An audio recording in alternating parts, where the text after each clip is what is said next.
Bill from Fleet Authority. Today we are looking at a diesel fuel tank out of our project ambulance. And when we pulled the tank, we discovered it has delaminated inside. What that means, it was zinc coating from the factory that coats the inside of the tank to keep it from rusting.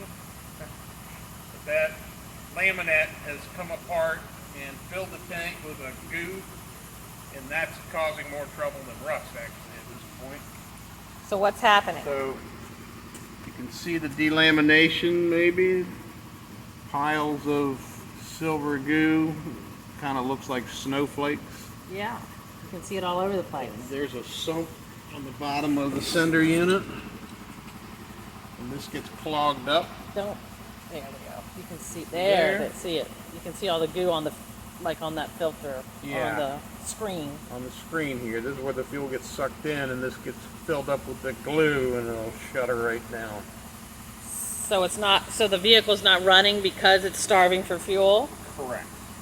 And it's because of this fuel tank. The Right, laminate so is getting sucked up in. The cure really is to replace the tank, so that's what we're doing. We're going to put a new steel tank in it. It's got a zinc coating on the outside, but they've stopped coating the inside. This is metal now. It's just galvanized metal, so it has a kind of a gray look to it, but it's galvanized steel. Okay. And we're going to put a new little sock as a What is this thing? bypass valve, the sump filter.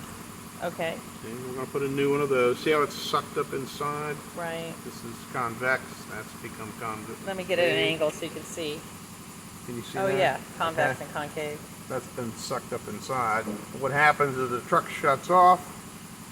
It sits a little while, releases the suction here. The fuel pump's not running. And this goo will float back down to the bottom of the tank.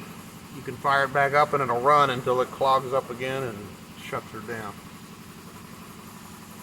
You can even see there's a little bypass valve here. So if this gets clogged, it sucks in the bypass valve and allows fuel to run in here. In this one, it's completely clogged shut. Can you see that valve here? Can you see all Almost too much light. Take it away. See the silver Yes. glue in there? Yes. Yeah. So even the bypass valve is clogged up. Interesting. Okay. So that's going to be the repair. You can see how. Replace the tank. that one. Replace the screen. This is the new one. This is the old one, and you can see the laminate in it. Yeah. All right. Okay. We'll be back. If you like this video, subscribe.